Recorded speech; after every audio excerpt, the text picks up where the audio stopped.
নালিতাবাড়ীতে পরীক্ষার ফলাফল প্রকাশ ও অভিভাবক সম্মেলন অনুষ্ঠিত। আমানুল্লাহ আসিফের তথ্য ও মিঠুন আহমেদের ছবিতে বিস্তারিত।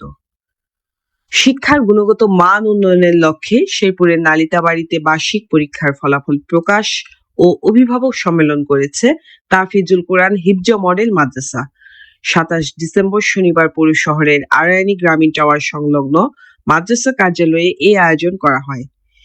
এ উপলক্ষে হামদ, নাত, তেলাওয়াত প্রতিযোগিতা ও পুরস্কার বিতরণ এবং আলোচনা সভার আয়োজন করা হয়।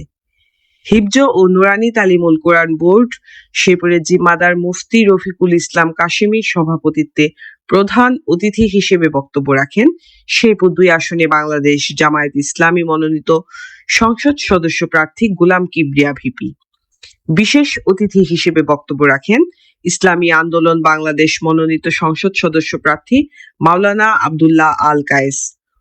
ওই মাদ্রাসার মুহতামিম মাওলানা আব্দুল জলিলের সঞ্চালনায় এই সময় আরো বক্তব্য রাখেন মাদ্রাসাটির সভাপতি ফজলুল হক, পরিচালক হাফেজ কারি আনোয়ার হোসেন, নাজমুল স্মৃতি বিশ্ববিদ্যালয় কলেজের প্রভাষক জাহিদ হাসান, প্রেস ক্লাব নালিতাবাড়ী সহ সাধারণ সম্পাদক আব্দুল মোমেন, শিক্ষক আজিজুর রহমান, মোহাম্মদ সোহেল, ফিরোজ আহমেদ, ইঞ্জিনিয়ার আবু দাউদ প্রমুখ।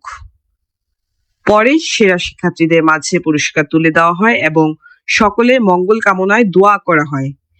এ সময় তাহফিজুল কোরআন হিফজ মডেল মাদ্রাসার সকল শিক্ষার্থী, শিক্ষক, অভিভাবক ও স্থানীয় গণ্যমান্য ব্যক্তিবর্গ উপস্থিত ছিলেন।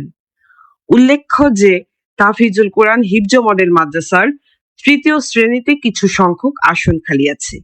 আগ্রহী শিক্ষার্থীদের যোগাযোগ করার আহ্বান জানিয়েছে মাদ্রাসা কর্তৃপক্ষ।